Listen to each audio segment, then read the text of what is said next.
Level 1, the perimeter. The earpiece hums with static at 2:14 a.m. Rain comes down in sheets, bouncing off the private driveway of a $65 million estate in the Hamptons. Water seeps through the collar of your tactical jacket. You shift your weight, your knees already ache. You are a human tripwire. They pay you $35 an hour to stand in the dark. The agency gave you a black uniform, a standard issue Glock 19, and strict rules. Do not speak to the principal, do not look at the principal, and never leave your post. Inside the glowing glass structure behind you, a man who moves global markets is sleeping. You barely know his face.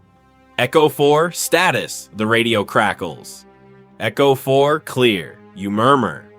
You spend 12 hours staring at oak branches. The isolation is heavy. You learn to differentiate a deer stepping on a twig from human footfall. Your mind plays tricks. Every shadow is a trespasser. A black SUV idles by the main road for 4 minutes. Your hand hovers over your holster. It slowly pulls away. You exhale. On your 14th night, you realize the truth. You are not here to stop elite assassins. You are the filter for drunk teenagers and stalkers. If a real threat arrives, you are expected to die first, buying the people inside exactly 30 seconds to reach the panic room. That is your true value. 30 seconds. Level 2, the advance.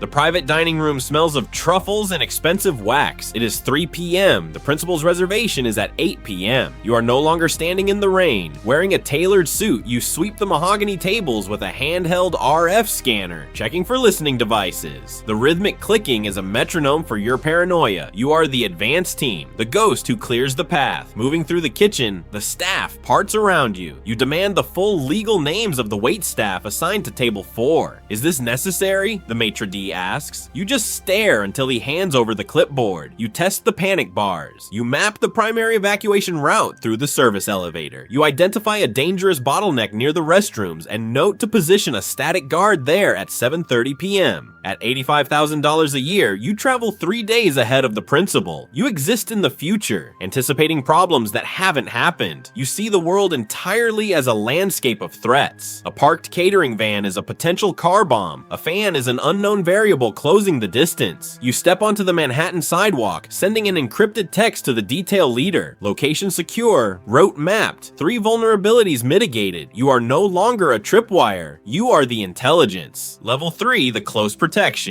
The door of the armored Cadillac Escalade clicks shut with a vacuum-sealed thud. The chaos of paparazzi flashes mutes instantly. You are in the front passenger seat. The principal is in the back. This is the bubble. You shift your shoulders, feeling the Glock pressing against your ribs.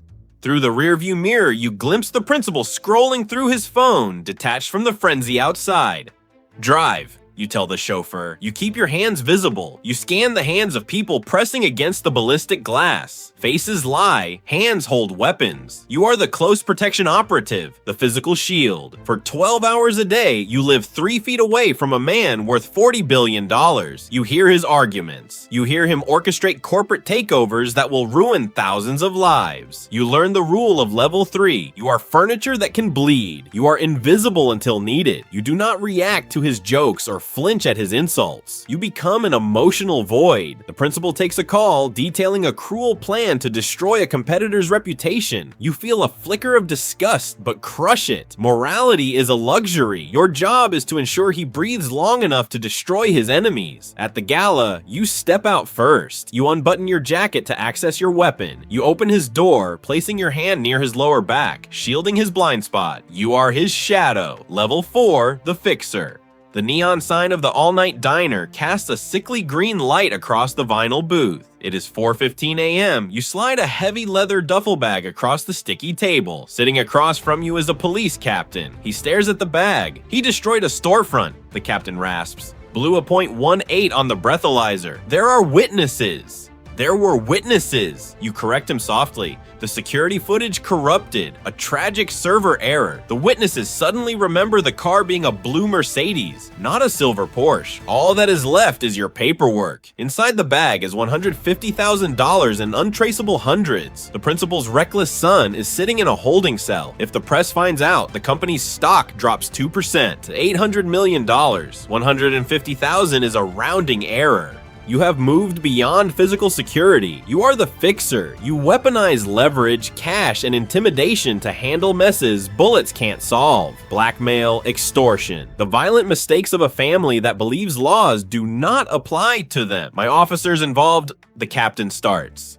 Are receiving anonymous pension donations now. You interrupt, everyone wins. A terrified kid goes home. He pulls the bag off the table and slides you the arrest report. You flick open a silver lighter and burn it over the ashtray. Leaving the diner, a thick, oily film coats your soul. You are no longer protecting a life. You are the architect of a lie. Level 5, the detail commander. The command center is a crisp 68 degrees. A wall of monitors displays live feeds from the estate and GPS trackers. You sit at the center console. You manage 24 former Tier 1 operators and intelligence analysts. You dictate schedules and approve budgets. Miller, a close protection guy, enters nervously. Sir, the principal wants to change the airport route. He wants the scenic coastal drive. You don't look away from the monitors. The coastal route has 3 ambush points and a 5-minute delay in police response. He insists. He threatened to fire me. You spin your chair. Miller is still thinking like a bodyguard. He is afraid of the principal. You don't ask him, Miller. You tell him. In the car, he is a package. We do not reroute the package because it wants to look at the ocean. If he fires you, I hire you back tomorrow. Follow the primary route. Go. Miller swallows hard and leaves. Your salary is deep into the 6 figures. You have stock options, but your stress is constant. You are responsible for the entire ecosystem. If an advanced scout misses a bug, it's on you. You spend your days firing men who make a single mistake. To protect a billionaire, you run security like a dictatorship. You look at a screen showing a guard in the rain. You remember the cold. You feel nothing for him. He is just a piece on the board. Level 6, the director of risk.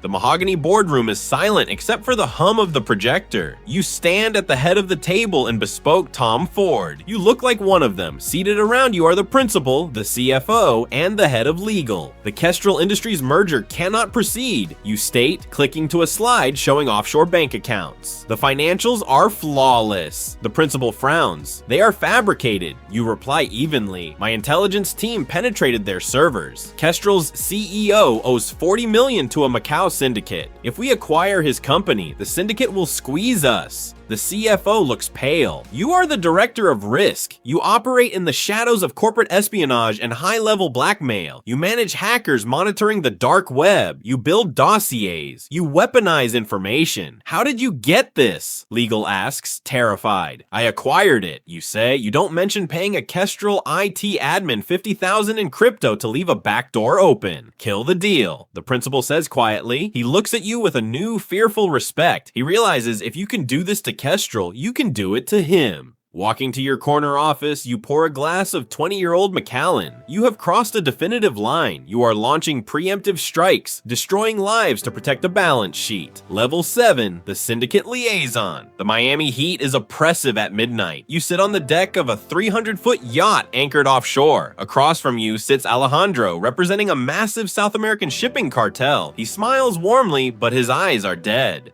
Your employer moves a lot of cargo through our ports, Alejandro says. We require a licensing fee, 10% of the gross value, $200 million a year. You do not blink. Violence here is a failure of imagination. Alejandro, you say softly, let me explain the architecture. You slide a manila envelope across the teak table.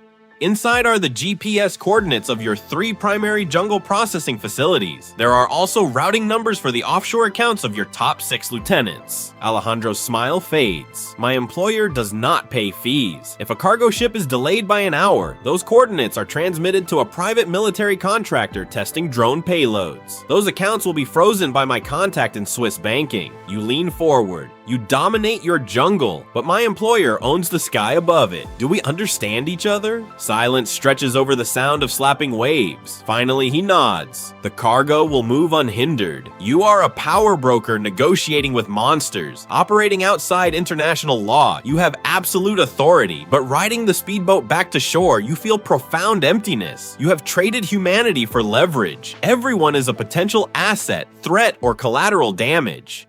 Level 8, the architect. The penthouse is 40 floors up. The glass is bulletproof. The walls are lead-lined. It is 2 a.m. The city below is a grid of meaningless lights. You stand by the window with a glass of water. You don't drink alcohol anymore. Your mind must be perfectly sharp. You are the architect, the sole keeper of the vault. You know where every dollar is hidden and the coordinates where the bodies are buried. The principal sleeps down the hall. He relies on you for everything. You control his schedule, his investments, his safety.